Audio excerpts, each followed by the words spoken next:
Jai Sri Radhe, Hare Krishna. Prayaschitam. This is the name of a ritual which Vedic practice prescribes for everyone who is unable to keep up his daily holy routine for a certain period before returning to his normal routine.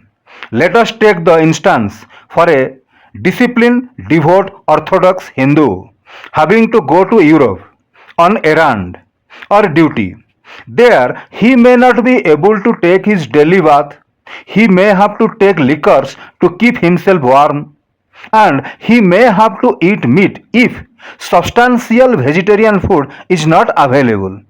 But once he returns home to Bharat in order to draw a curtain on that interregnum of aberrations, irregularities, and injurious, impious way of life, and in order to impress upon him the necessity of resuming his former holy routine, he has to undergo a ritual known as Prayaschitam to the chanting of Vedic mantras by the side of a holy sacrificial fire. That ceremonial has been wrongly considered to be punitive in character. Unthinking persons often wrongly accuse Hinduism of intolerantly punishing a person for no fault of his during a period when, say, he is posted aboard on duty or is kidnapped and confined by force in an alien environment where he is unable to keep up his holy Vedic Hindu routine. Such an accusation is unfair and shows the ignorance and envy the accuser has towards Hinduism. Prayaschitam is not a punitive procedure. It is not even a purificatory ritual because the body once defiled by unhygienic practices can hardly ever be purified. Yet the ritual has a very important salutary role, namely to remind the person to let bygones be bygones and not continue those aberrations but settle down once again to his earlier usual holy Vedic life. Thus, Prayaschitam was meant to mark the end to irregularities and aberrations and act as a reminder that the usual holy routine must be resumed once again. Perambulation is an important Vedic practice. It consists of going round clockwise around a holy object or person. Usually, perambulation is an elliptical course. In Vedic Hindu temples, the sanctum in which the deity is placed protrudes at the rear. That makes the walk around it elliptical. Such perambulation imparts the strength, sanctity, purity, and inspiration of the divine object to the devotee. This cue is derived from the perambulation of the atomic particles around the nucleus and of the traditional 7 planets around the sun. They derive their animation from hanging around and going around the sun. The ancestors of all those who are Muslims today used to perambulate the sibling clockwise in the Kaaba. But these days they do it in the unnatural anti-clockwise direction. That is not the only unnatural practice Muslims indulge in. It is that which perhaps explain their nature of, say, slaughtering both men and animals by the cruel, torturous halal method, amputating the hands of thieves and whiplashing and stoning convicts. It is a great hypocritic irony that while Muslim regimes throughout the world have been the most notorious for spreading drink and drug addiction, as is evidenced by history, it is their heartland, Saudi Arabia, which metes out the most heartless demonic punishment of whipping to a person consuming liquor. By the way, let's come back to the topic. A Vedic wedding is consummated when a couple, hand in hand, takes 7 steps around the sacred fire. It amounts to the wedding of 2 hearts and 2 bodies. It will be pointed out in a separate episode that from time immemorial, weddings used to be exclusively Vedic all over the world. In Vedic practice, at numerous festivals and rituals, and on important homecoming or setting out on ponderous missions, women of the family and neighborhood take a silver dish full of holy ghee lamps and wave them thrice clockwise around the face of the loved one in welcome or farewell.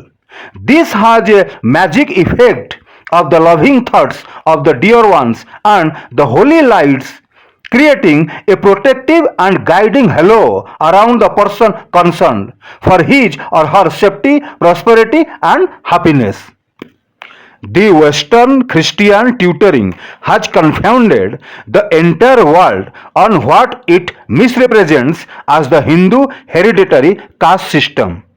Elsewhere, I have partly discussed that topic, but a more detailed understanding of the issue is necessary. Let us at the outset point out that it was not a Hindu hereditary caste system confined to Bharat alone, but a worldwide hereditary guild system, means a system based on professional groups. The second important point which needs to be noted is that the four main groups Brahman, Kshatriya, Vaishya and Shudra were further subdivided into other intra-professional classes. The third point to be understood is that this was a fraternal, collateral, horizontal, graph paper-like division of the social fabric and was not a vertical, higher-lower type of classification. That is to say, as a human being, a Brahmin or a Kshatriya was never considered nearer to Godhead or Godhood. The Bhagavad Gita clearly lays down that anyone, irrespective of sex, profession, or status, can attain moksha, means liberation, directly, because it is based on consciousness, character, and activities. Simple. As for the question whether the guild grouping was hereditary, the answer is both yes and no, because there always are issues which can never be answered with a cut and dry yes or no. If one asks a person, have you stopped drinking or have you stopped beating your wife? If he wants to deny those insinuations, he can neither say yes nor no, because in either case he would be implicating himself.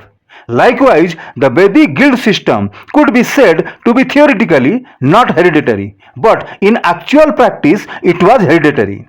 There is no contradiction in this. Comprehension here needs only a little cool and deep thinking. In a modern democracy, we often claim that any shepherd, gardener, scavenger, baker, butcher, tea vendor, or newspaper boy could become the president or prime minister. But does he always actually become one?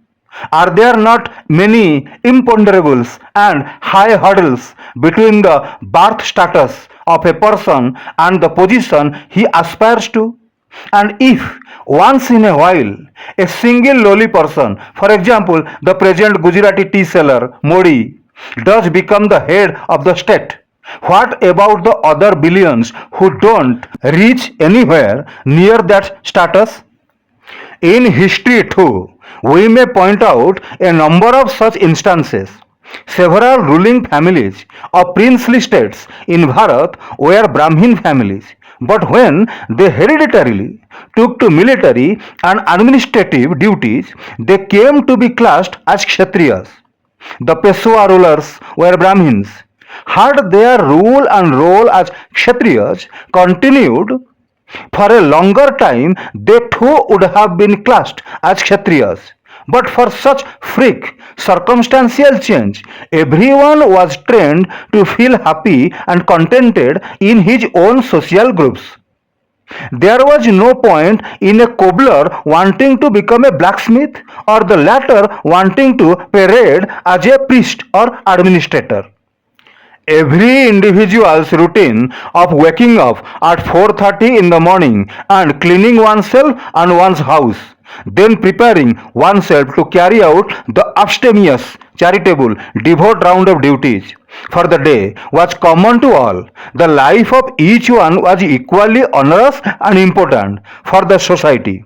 They all had social mirth and warmth in colorful, pious, and enjoyable social rituals and ceremonials. So, where was the need to change from one guild to another? There was no fun at all in the changeover. Such a change meant immense dislocation for everybody and hard psychological and physical labor for the person wanting to integrate himself into a strange guild. Yet, if an individual showed signs of being a prodigy, if he was precocious and also terribly uneasy and frustrated in the guild in which he was born, he could certainly, by the dint of his labor, change to the group he wanted to join, provided he was ready to integrate himself with the requirements of that guild. But such instances were exceptions. Otherwise, Vedic society functioned as a silent, frictionless, noiseless machine, with each component means individual person, content with its role as a part of the entire divine social mechanism, where a screw, nut, or bolt did not aspire to be a piston, pulley, or rod. That is why the Bhagavad Gita enjoins every individual to perform the duties devolving on himself to the best of his ability, never hanker after another role. Even mistakes or deficiencies here or there in one's given role are preferable to jumping into somebody else's role. That is much more perilous and dangerous, stresses the Bhagavad Gita. श्रेयान स्वधर्मे विगुण परधर्मात् सुनिष्ठितात् स्वधर्मे निधनं श्रेय परधर्म भयावह. Meaning, it is far better to execute one's prescribed duties even though imperfectly than to perform another's duty perfectly. It is better to die discharging one's own duty in accordance with the Varnashrama system than to engage in another's duty, for it is dangerous to follow another's path. Gita 3.35. In conclusion, it needs to be stressed that Vedic practice fronts on persons changing hereditary profession out of greed. But change of profession was certainly allowed if from aptitude or qualification a person could be more useful to society in a profession in which he was not born. It is such a social system which needs to be restored to the world to make humanity more happy, contented, peaceful, and purposeful. Vedic culture prefers the East. Life in Vedic culture begins with prayers facing the rising sun. That is not a random choice but is based on the scientific realization that our psychological functions, for example, bowel evacuation, etc., working day, and the period of rest at night, are all dictated by the sun. Likewise, it has been established by astrological signs that the ascendant, which is the sign rising in the east at the time of birth, determines the personality of every life that is born, whether man or beast. And since Bharat has been the homeland of Vedic culture, the international dateline too has been placed by immemorial tradition on the eastern horizon of Bharat. That placing also incidentally proves that Bharat has been the hub of Vedic culture. A number of forts, palaces, and temples in Bharat have at their entrances stone statues depicting a subdued, crouching elephant surmounted by a roaring lion. The idea is to impress upon all the need to develop leonine courage and resolve to overcome elephantine temptations of the mundane world. In Hindu Vedic astrology, too, the Jupiter-Moon combination in a single house, known as the Gaja Kesari Yog, signifies a gracious Atma. Another ubiquitous Vedic emblem is the lotus flower, which used to be profusely carved on the walls, ceilings, and floors of all ancient Vedic places, temples, mansions, castles, gateways, and towers. In fact, this lotus sign is one important clue in identifying historic buildings ascribed to Muslims as Hindus. Such lotus emblems appear on buildings throughout the ancient world, thereby testifying to their pre-Christian antiquity.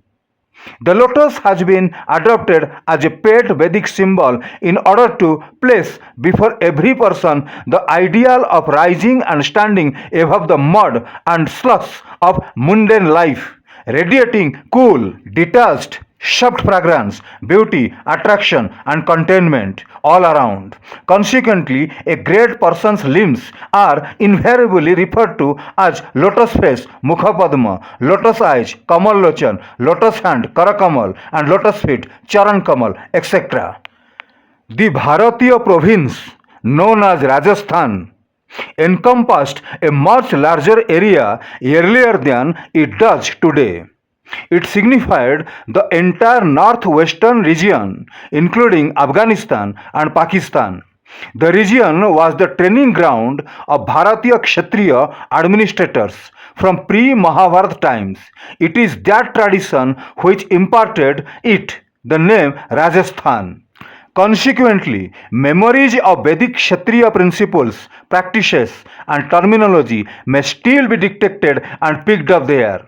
A colorful page of those nostalgic days of courageous chivalry was, quote, making the mother's milk resplendent, unquote.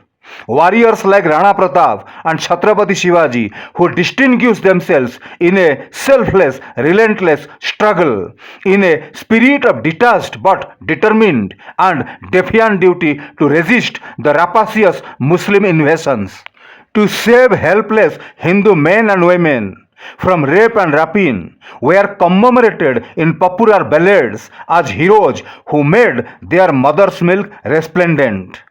Their mothers' labor pains were deemed to have been duly compensated by the progeny's valor, and the mothers of such sacrificing sons were themselves assured of a place in the heaven as veritable goddesses. This tradition is based on a very scientific principle. While the child suckles at the mother's breast, both are in a state of ecstatic transcendental communion, with the milk becoming the media of instilling in the child's bones and muscles the mother's hopes, aspirations, and ideals. Thank you very much for watching this video. Har Har Mahadev.